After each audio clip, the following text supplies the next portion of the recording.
Hey folks, so I have been learning a lot about coronavirus legislation and COVID-19 rules and webinars and articles and reading all this legislation. And all that knowledge has got to come out somewhere. So I'm going to do some videos. I'm going to probably do several of them. This one is going to cover COVID-19 federal leave. So that's sick leave and family leave. Now, again, this is as of yesterday. This is very time sensitive. This is all happening right now. So be very careful about any laws that might change in the interim. I just want to warn you, this is not financial or legal advice, not selling anything. This is just educational, and it's only my opinion. It's nobody else's opinion. And also, again, the law could change at any time, so you really got to stay on top of this. Roadmap, we're going to do an overview of the legislation, and we'll talk about sick leave, then family leave, the common scope that applies to both of them, and then we'll talk about the payroll tax credits to help you pay for it. So starting with an overview of Phase 2 and Phase 3, the Families First Coronavirus Response Act, that's Phase 2, was signed into law March 18th after a quick zoom through Congress. And Phase 3 was the Coronavirus Aid, Relief, and Economic Security Act, was signed March 27th after an almost as quick zoom through Congress. We are going to cover the provisions of Phase 2 and Phase 3 that relate to COVID-19 leave. So emergency paid sick leave, emergency paid family medical leave, and the payroll tax credits to cover those. Regulatory authority was vested primarily with Department of Labor, but also with Treasury, IRS, and Health and Human Services.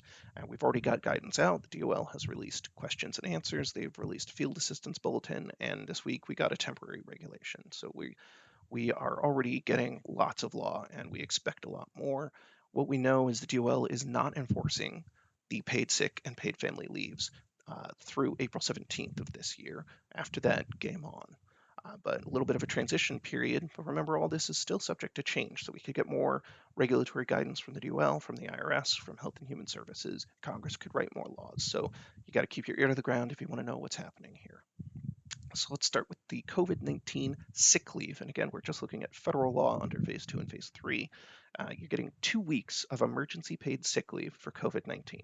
That's 10 business days. If you're full-time, that's 80 hours. If you're part-time, it's the number of average hours that you would work in a 2-week period. This sick leave does not spend your accrued PTO, and it is job protected leave. So it is outside all of that. Your PTO does not run it concurrently. It does not run first. Your accrued PTO cannot run until you've already gone through this protected leave. There are 6 different purposes: to care for the self or to care for others, and we'll go through those quickly. The 3 reasons for self are if COVID-19 was diagnosed, so you can self-isolate. Second reason is if you have COVID-19 symptoms, so you can get diagnosis or care. And the third is if you have instructions from doctor or government, so you can self-isolate. And then the reasons to care for others, 4, 5, and 6, are to care for someone, not family or otherwise, who's under a quarantine order. If you have school or child care that closed because of COVID-19, you can care for a son or daughter under age 18. That's how the law limits it. So much narrower in 5 than in 4. And number 6 is any other situation Congress couldn't think of. Health and Human Services can write an extra leave type for that. And then we've got the paid family leave. So COVID-19 family leave is going to be when you're unable to work because you have to care for a child due to COVID-19. So you have to be unable to work. It has to be to care for a child under 18, and it must be related to COVID-19. So that could be a school or facility closed by COVID-19. It could be a paid care provider who's unavailable due to COVID-19. But you have to be unable to work due to those childcare needs, and you have to be unable to work remotely if that applies to your job. So telework, work from home, e-commuting, whatever, you have to be unable to work in general. If you are working from home, you could qualify for intermittent or reduced schedule under paid family leave. The employer and the employee would agree and set an intermittent schedule. If you're not working from home, then you would need a medical reason. This is the regular FMLA rules before COVID-19. So if you have to have a medical reason, but the DOL has said that infection risk from coronavirus can be a medical reason. So we'll see how that shakes out. So family leave is unpaid these first 10 days, and then it's paid at 2/3 wages. During those first unpaid 10 days, you could get the paid sick leave for those 10 days. Notice how 10 and 10 days. That's not a coincidence. If you qualified for the family leave, but you don't qualify for the paid sick leave, you could use accrued PTO if your employer offers it to you, if you still have some available. The employer could also choose to give you extra PTO or to pay you, but that would not be covered by the payroll tax credits that we'll see. So the employer would have to bear that. After your first 10 days unpaid for uh, emergency family leave, the remainder is 2/3 your regular rate of pay, which special rules if you're part-time or variable hour, but it's up to a max of $200 a day and a max of $10,000 total. The employer could give you more than that, could give you your full pay, could give you more than $200 a day, could give you more than $10,000 total, but none of that would be covered by a tax credit. So they'd have to pay for that. The COVID-19 family leave is just giving you access to your existing FMLA, which is 12 work weeks. They're not giving you any extra time. So if you've exhausted your FMLA, or if in the process of COVID-19 you exhaust your remaining FMLA, phase 2 and phase 3 do not give you any extra. The paid sick leave is not affected by your FMLA days, however, so that's still on the table. So what's the common scope? There's a who, when, how, and why that applies to both the paid sick and paid family leaves. So who has to offer it? Small and medium-sized employers. That's employers with under 500 employees. There's a little exception, maybe, if you're under 50 employees. Under 500 employees, it's the Small Business Administration threshold. So it means a small and medium-sized business. And again, it's both the sick and family leaves for COVID-19. Because there are tax credits to subsidize federal COVID-19 leave, and because phase 3, which came along after, gave Small Business Administration loans to these under 500 employers, that's probably why they set that threshold, so that they could offset and not pay large employers to give the leave, but they did pay for small and medium businesses to give this leave. So that's probably what's going on. What about if you're in a corporate group? So you've got a large group of many different employers, lots of employees, easily more than 500, but individual employer entity might have under 500 or under 100 even. Are they all treated as one? No, not necessarily, which might be unusual if you're used to tax or ERISA, where we like to treat a corporate group, a controlled group, as one.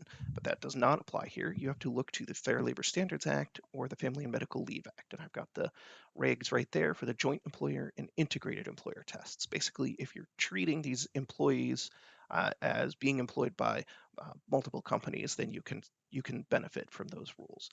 But if you're sort of siloing them, separating them, treating them as separate employees of a separate employer, there's a good chance that even if you have a 10,000, 20,000 employee group of companies, individual employers within that group might still have some COVID-19 obligations for leave. So there's an exception for imperiled employers who are small. You have to be under 50, and compliance has to jeopardize your viability as a going concern. We don't know what that means. The law didn't say. The DOL reg did not elaborate. Probably you have to cry poverty, and you would have to account for the fact that the government is offering the payroll tax credits, and you have to say that that's still not enough. So basically, you need these people working is probably something that you'd have to say in order to justify that. Most government employers are going to be covered. There's no 500 employee threshold for them. Federal employees will get the paid sick leave, but because of the quirk in the law, their FMLA comes from a different section of the FMLA law originally, and that was not affected by phase 2 or phase 3. So probably federal employees will mostly not get the paid family leave for COVID-19 unless the law changes. So who does get the leave? Most employees of those affected employers that we just discussed, both their full and part-time employees. There is a little quirk where if it's family leave, you have to have been employed for at least 30 days. If you're used to the usual FMLA rules, which can get complex, those are all gone. It's just employed at least 30 days. And sick leave is immediate. There's no waiting. Now, there is an exception. Who else gets leave is rehires. So just for the family leave, the CARES Act, phase 3, added this exception that if an employee was laid off before March 1st, and in the 60 days before they were laid off, they worked at least 30 of those days, if they are then rehired, they skip the 30-day waiting period. Basically, they get credit from the pre-layoff for those 30 days. It doesn't apply to sick leave because there's no waiting period for that. So who doesn't get it? Healthcare providers and emergency responders. It's a very broad category. The DOL temporary reg lists all the different people it could apply to. It's incredibly broad. I believe Congress was just thinking we need these people working, and unfortunately that means that they do not get this generous leave and it doesn't apply to them. Congress is really hoping that they're willing to basically take one for the team and keep working. Who else doesn't get leave? Independent contractors. You are not an employee of any employer, so there's nobody to give you leave. So when does it apply? The rest of 2020. That's starting April 1st and going through December 31st, but it could be extended. We'll see. There's a notice poster requirement, so employers can email it or put it on the internet to allow for work from home and social distancing. DOL seems to be pretty flexible on that point. And then violations, they're just piggybacking on existing law. The sick leave is a Fair Labor Standards Act violation, and violating the COVID-19 family leave is an FMLA violation. So existing law on both of those. So what about the payroll tax credits? Who's going to pay for it? How are we going to offset this cost? If you use sick leave for one of those first three reasons to care for yourself, the payroll tax credit is up to $511 a day, up to those 10 days. For reasons 4, 5, 6, to care for others, your sick leave, you get $200 a day max. And again, for 10 days. For the family leave, to care for the child, the max is $200 a day, same as reasons 4, 5, 6 for the sick leave. But it's up to $10,000 total, which is an equivalent of 50 days. But again, you have to qualify for the family leave for all 50 of those days. So it's a credit against employer payroll tax payments, which they pay periodically, and it is only if the paid leave is legally required. So there's no payroll tax credit if they go over the max. So if they pay more than 10 days of the COVID-19 sick leave, that's not covered. If they pay the first 10 days of the COVID-19 family leave, that is not a payroll tax credit amount. And if they pay more than 2/3 wages for that paid family medical leave, that would also not satisfy a tax credit condition. Now, phase 3, the CARES Act gave us advanced refunding, so the IRS can advance refunds of these credits, and it waived penalties for not paying your payroll tax if you're anticipating a credit. The phase 2, it was offsetting a quarterly credit, so phase 3 is reducing the delay for these credits to help pay for it. So COVID-19 leave, what are some of these takeaways? What are we getting? If you're an employer with under 500 employees, the paid sick leave is going to get the employees 10 days for COVID-19, whereas the family leave, 2/3 pay after 10 days. The payroll tax credits are going to help subsidize that up to certain minimums, and especially important, more changes to come. We don't know what's going to happen, so we'll have to see. At the very least, we're going to get more regulations. Maybe we'll get more laws.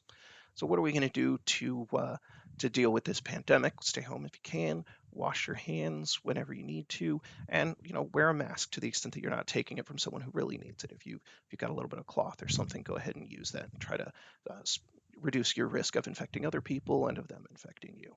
So go ahead and stay healthy, stay well out there, folks, and thank you so much for your time.